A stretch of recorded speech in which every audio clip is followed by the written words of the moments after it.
Is there such a thing as an obscure bombshell?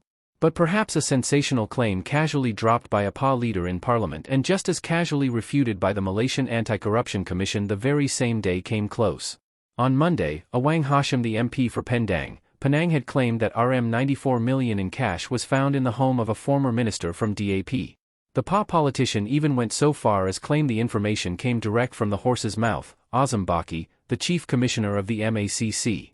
While the MACC respects the right of members of parliament to express their views freely, it is crucial that their statements are based on accurate facts to avoid confusion. The commission cleared its chief in a short statement issued just hours later. Obviously, DAP reps in the August House rushed to shout down and heckle at Awang, who, perhaps out of a sense of self-preservation, stopped short of naming the minister. As such, the commotion was short-lived, but few pundits in Malaysia's rumor-driven and conspiracy-filled political landscape believe that's really the end of the story. Something's cooking, but what? Given the coercive nature of the realpolitik in Malaysia and the apparent penchant of its top leaders, from Prime Minister Anwar Ibrahim to all his predecessors in the past, to make full use of the enforcement arms of the government to swing or achieve their political goals, few would be surprised that another new complot is in the making. Set against the latest viral speculations that the 77-year-old Anwar was trying to cut a deal with PA so that he could ditch the increasingly demanding UMNO, while placating the DAP with a new arrangement, it is no wonder that the creative juices of the myriad of political watchers in the country have started pumping overtime. Something is cooking, that's for sure. But for what purpose, that's the question. To send a message to DAP not to act so high and mighty, to send a warning to UMNO that they are dispensable to Anwar and his greater goal of personal power? Or to test the water on how Malays would react to a PKR and PA alliance to form and lead the next government, a pundit told PoliticsNow Malaysia. Non-Malay reaction is already quite clear. They are disappointed with Anwar, think poorly of him for failing to keep election promises on social, economic and education reform. If he goes ahead to tie up with PA, so long as Hadi Awang is in charge, they will dump him and PKR without a second thought. Samsuri or Sanusi? But Hadi has to let go first.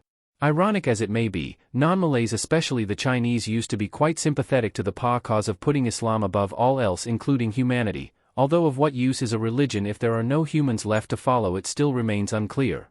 Even so, those were the days when PA was in the Pakatan Rakyat coalition along with PKR and DAP, the precursor of the current ruling Pakatan Harapan alliance that has with PA out and replaced by splinter group Amanah and East Malaysia's UPCO.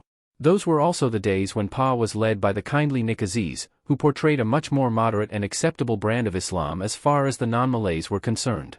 Many were saddened by his demise but repulsed by his successor Hadi Awang's deliberately brutish and hardline handling of things, rights and issues belonging to the non-Muslim sphere. PA under Hadi made non-Muslims here feel as though they have no place in the world, and it's just a matter of time everything is Islamized, with even forced conversions and compulsory name changes among some of the more remote possibilities they feared, recalled the pundit. So while Hadi is alive or his faction still has a hold on the party, I would say it is impossible for Chinese to accept PA again. If his successor is the Kedah Chief Minister Sanusi Nor, it would still be no. Maybe they might soften towards Terengganu Chief Minister Samsuri Mokhtar because he has a much more personable and cultured persona compared to the others in the party who think it is a great feat and superior gesture to use bullying tones or the language of aggressive wild dogs when dealing with the non-Malays. Power-hungry Anwar, power-hungry PA, power-hungry DAP? While it is clear why the 77-year-old Anwar, who has already been accused of being power-hungry, would want to tie his PKR party with PA, it's not yet as clear why PA would agree. Or what terms it would demand from Anwar in return for helping him cling to the PM's post. That PA leaders are just as power-hungry and no different than other politicians is a given. But behind the great hypocrisy and small-mindedness is also a long-entrenched pride. Formed in 1951, the party had showed tremendous spunk and spine, refusing to budge from its raison d'etre no matter how misguided or out of sync with the times its behavior might have seemed. It's a combination of factors. Perhaps only Nik Aziz didn't mind being poor and being only a village party based in Kelantan and Terengganu. But after him, the Hadi crowd got a taste of power and big money, and the rest is history, as they say, an analyst told PoliticsNow Malaysia. Hadi himself is a savvy politician. He used to be very ambitious and wanted to compete with Anwar for the PM's post, but now that's impossible because his health is really quite fragile. Those who get to be nearby to him say the deterioration in his heart condition cannot be reversed and he lives day to day by the grace of God. Most see his exaggerated hardline stance as a deliberate ploy to rally Malay votes, and the gambit succeeded beyond imagination. From Mosquito Party, PA is now the biggest and most influential Malay party, winning the most seats in the 2022 election, even more than the DAP, which had almost 95% of the Chinese votes. Saturation point for PA, DAP? Indeed, PA won a stunning 49 seats compared to the DAP's 40. Yet like DAP, what next for PA? After the hard-fought success and 4 state governments under its belt has come a saturation point. If PA cannot break through this crucial point, then the backslide will begin. The Chinese form only 28% of the Malaysian electorate in peninsular Malaysia, or some 4.9 million voters.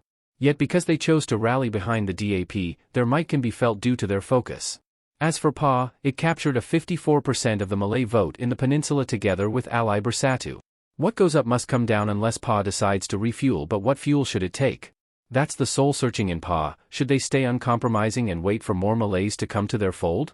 Or should they use their gains to strike a deal, be it with Anwar or UMNO, to stay in the national game and have say over the national agenda? If they want that, then they must show a kinder and more tolerant face to the non-Malays, or they'll never get past that 28% held by the non-Malays, explained the analyst. PA must remember that while religion is fine, not all Malays want to be totally ruled by religion and religious beliefs alone. Many want to be part of the modern world, they want a decent livelihood. What investments can PA attract if it keeps on escalating its terrible reputation and image? I don't see any way for either DAP or PA to maintain their stunning wins in the next general election. If they want to keep growing, the only way is to tap into new alliances. Organic growth, so to speak, and clinging to old formulas for success is certain death in the near term.